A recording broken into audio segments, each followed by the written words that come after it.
भूटान के 10 अद्भुत स्थान जो आपको जरूर देखने चाहिए।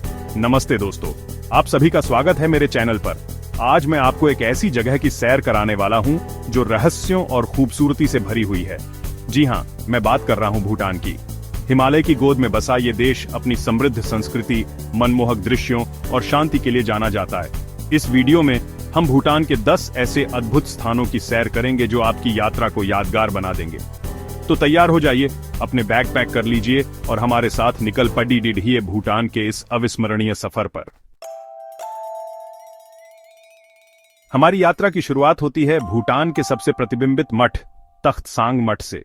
यह मठ पारो घाटी से लगभग 3000 फीट की ऊंचाई पर स्थित है। यहां तक पहुंचने के लिए आपको एक कठिन चढ़ाई करनी पड़ेगी, लेकिन यह थकावट आपके हौसले को और भी बुलंद करेगी। चारों ओर फैली प्रकृति की सुंदरता और मठ की भव्यता मंत्रमुग्ध कर देगी। कहा जाता है कि गुरु पद्मसंभव ने यहाँ ध्यान किया था। यह मठ भूटानी वास्तुकला का अद्भुत उदाहरण है। यहाँ आकर आप भूटान की संस्कृति और इतिहास को समझ पाएंगे। हमारा अगला पड़ाव है पुनाखा जोंग, जो भूटान के सबसे सुंदर और ऐतिहासिक किलों में से एक है। मो और फो नदियों के संगम पर स्थित यह जोंग अपनी भव्यता से आपका मन मोह लेगा। इस जोंग का इतिहास 17वीं शताब्दी से जुड़ा है और यह भूटान के राजाओं और धार्मिक नेताओं का निवास स्थान रहा है। लकड़ी की नक्काशी, रंगीन चित्रकारी और विशाल प्रांगण इस जोंग की खूबसूरती को और भी बढ़ा देते हैं। यहाँ आकर आप भूटानी वास्तुकला और कला की उत्कृष्टता को करीब से देख सकते हैं। वसंत ऋतु में जब चारों ओर जेकांडा के फूल खिले होते हैं तो इस जोंग की सुंदरता देखते ही बनती है। अब हम आते हैं भूटान की राजधानी थिम्फू, जो आधुनिकता और परंपरा का अनोखा संगम है। यहां आपको ऊंची इमारतों के साथ साथ पारंपरिक मठ और घर भी देखने को मिलेंगे। थिम्फू में घूमने लायक कई जगहें हैं, जैसे बुद्धा डोडेनमा, जो दुनिया की सबसे ऊंची बुद्ध प्रतिमाओं में से एक है। यहां से आपको पूरे शहर का मनोरम दृश्य दिखाई देता है।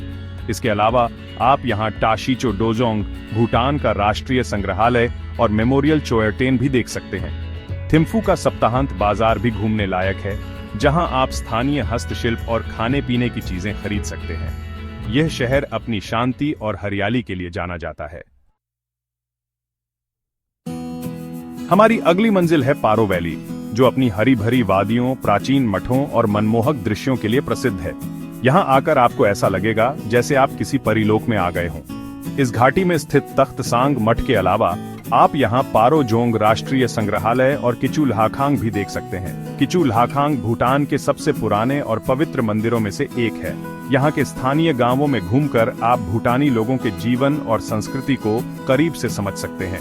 यदि आप एडवेंचर के शौकीन हैं, तो आप यहाँ ट्रैकिंग और रिवर राफ्टिंग का भी आनंद ले सकते हैं। पारो वैली अपनी प्राकृतिक सुंदरता और शांति के लिए जानी जाती है। अब हम आते हैं फोबजिखा वैली, जो अपनी प्राकृतिक सुंदरता और दुर्लभ काले गर्दन वाले सारस के लिए प्रसिद्ध है। यह घाटी सर्दियों के मौसम में इन पक्षियों का आश्रय स्थल बन जाती है। यहाँ आकर आप इन खूबसूरत पक्षियों को करीब से देख सकते हैं और प्रकृति के साथ एक अनोखा रिश्ता महसूस कर सकते हैं। इसके अलावा आप यहाँ गंगते मठ भी देख सकते हैं, जो अपनी वास्तुकला और शांति के लिए जाना जाता है। यहाँ आकर आप भाग दौड़ भरी जिंदगी से दूर कुछ पल सुकून से बिता सकते हैं। घाटी में कई ट्रैकिंग रूट भी हैं, जहाँ से आप हिमालय पर्वत श्रृंखला के मनमोहक दृश्य देख सकते हैं। हमारा अगला पड़ाव है बुमथांग वैली, जिसे भूटान की सांस्कृतिक राजधानी माना जाता है।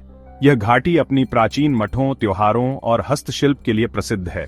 यहाँ आकर आप झम्पे ल्हाखांग, कुरुजे ल्हाखांग और तांगबी मठ के दर्शन कर सकते हैं। इन मठों में भूटानी कला और इतिहास की झलक मिलती है। बुमथांग वैली में पारंपरिक भूटानी घर भी देखने को मिलेंगे।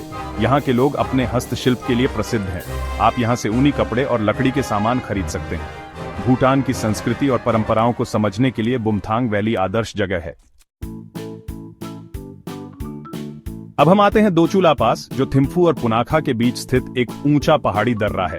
यहाँ से आपको हिमालय पर्वत श्रृंखला के मनमोहक दृश्य देखने को मिलेंगे, जो आपकी सांसें रोक देंगे। इस दर्रे पर 108 स्तूप बने हुए हैं, जिन्हें चोर्तेंस कहा जाता है। इन स्तूपों का निर्माण 1990 के दशक में भूटानी सेना द्वारा उन लोगों की याद में करवाया गया था, जो भूटान की रक्षा करते हुए शहीद हो गए थे। यहाँ की ठंडी हवा और शांति आपको तरोताजा कर देगी। यह जगह उन लोगों के लिए एकदम सही है जो फोटोग्राफी के शौकीन हैं और प्रकृति के करीब समय बिताना पसंद करते हैं। हमारी अगली मंजिल है हा वैली, जो भूटान की सबसे कम जानी जाने वाली घाटियों में से एक है। यह घाटी पारंपरिक भूटानी जीवन शैली और प्राचीन मठों के लिए जानी जाती है। यहां आकर आप भूटान के ग्रामीण जीवन और स्थानीय मेहमाननवाजी का अनुभव कर सकते हैं। लाखांग करपो और लाखांग नगपो जैसे मठ यहां देखने लायक हैं। यदि आप शांति चाहते हैं तो हा वैली आदर्श जगह है। अब हम आते हैं चिमी लखांग मठ, जिसे फर्टिलिटी टेंपल के नाम से भी जाना जाता है। यह मठ दिव्य पागल संत डॉक्टरपा कुनले को समर्पित है, जिन्हें लोग संतान सुख का आशीर्वाद देने वाला मानते हैं। इस मठ तक पहुंचने के लिए आपको खेतों के बीच से होकर एक छोटी सी चढ़ाई करनी पड़ती है। यहां आने वाले जोड़े संतान प्राप्ति की कामना करते हैं और मान्यता है कि यहां आने से उनकी मनोकामनाएं पूरी होती हैं।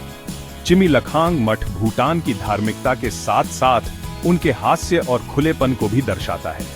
यहां आकर आप भूटानी संस्कृति के एक अलग ही पहलू को देख सकते हैं। हमारे सफर का आखिरी पोइडी ढाब है मोंगर, जो भूटान के पूर्वी भाग में स्थित एक खूबसूरत शहर है। यह शहर अपनी हरी भरी पहाड़ियों, पारंपरिक घरों और समृद्ध संस्कृति के लिए प्रसिद्ध है। यहां आकर आप मोंगर जोंग देख सकते हैं, जो एक प्रमुख ऐतिहासिक किला है। यह जोंग भूटानी वास्तुकला का एक उत्कृष्ट उदाहरण है। मोंगर में आपको कई ट्रैकिंग रूट भी मिलेंगे, जहां से आप हिमालय पर्वत श्रृंखला के मनमोहक दृश्य देख सकते हैं। यहाँ के स्थानीय लोग बहुत ही मिलनसार और मेहमाननवाज होते हैं।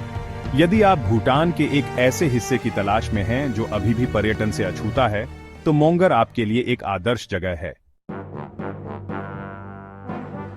धन्यवाद। तो दोस्तों, यह था हमारा भूटान के 10 अद्भुत स्थानों का सफर। उम्मीद है आपको यह वीडियो पसंद आया होगा। अगर आप कभी भूटान जाने का मन बनाएं तो इन जगहों को अपनी लिस्ट में जरूर शामिल करें। इस वीडियो को लाइक और शेयर करना ना भूलें और ऐसे ही और भी जानकारी के लिए हमारे चैनल को सब्सक्राइब करें। अगले वीडियो में फिर मिलते हैं, तब तक के लिए नमस्ते।